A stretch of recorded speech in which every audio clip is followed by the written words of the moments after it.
देखिए आदरणीय श्रोतागण, जो आयुर्वेद सिद्धांत सार यूट्यूब चैनल है, आपका इस पर स्वागत है। और चैनल को आपने सब्सक्राइब नहीं किया है तो सब्सक्राइब कीजिए।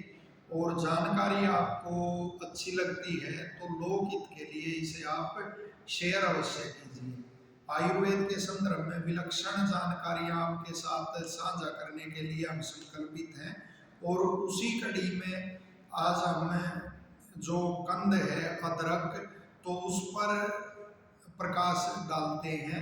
तो इसका एक विलक्षण गुण होता है कि यह मल भेदक होने के साथ साथ ग्राही भी होता है। यानी मल का तो यह भेदन करता ही है। मल भेदक गुण होने से जो अंतों में सूखा हुआ और अनावश्यक वो मल का संग्रह हो जाता है, तो उसे यह भेदने का काम करता है और वो संग्रह हो ही नहीं पाता। मल भेदक गुण जो होने के कारण जो अदरक सेवन करता है तो उसको वो मल सूखता नहीं, फिर उसकी आंतों में संग्रह नहीं होता उसका।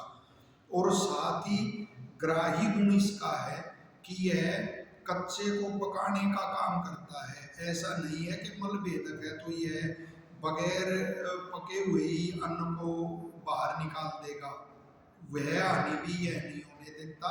साथ में उसको पकाता भी है, गीले को पकाने का भी काम करता है। तो देखिए यह तो एक प्रकृति का वरदान है और इसलिए आयुर्वेद के ऋषि इसे कंदों में श्रेष्ठ मानते हैं।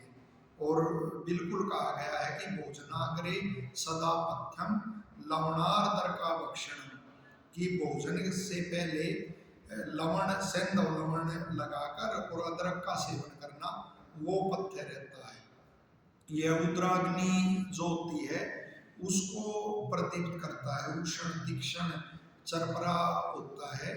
और जो कुष्ठ का यदि किसी को रोग है या रक्त पित्त का रोग है, अंदर व्रण हो गए हैं यानी जख्म हो गए हैं, मूत्र वो कष्ट से आता है, तो उसको इसके सेवन से, अदरक के सेवन से बचना चाहिए। और वात और कफ को नष्ट करने वाला होता है। तो रक्त पित्त के रोगी को भी, क्योंकि उष्ण चरपरा तीक्ष्ण होता है, रक्त पित्त के रोगी को भी इससे बचना चाहिए। लेकिन क्योंकि अमृत तुल्य है तो इसका अभ्यास कोई ऐसा कोई वो उग्रता नहीं है किसी रोग की, तो इन रोगों की तो उसके सेवन का अभ्यास करना चाहिए।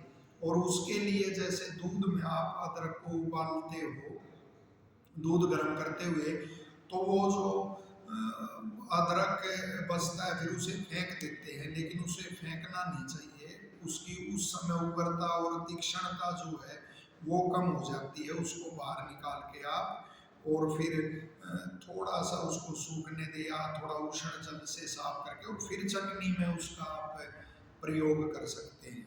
धनिया आदि की जो चटनी आप बनाते हैं तो उसमें आप उसका प्रयोग कीजिए, देखना वो उसकी उग्रता और तीक्ष्णता कम होगी और वो आपको अवश्य ही लाभ करेगा।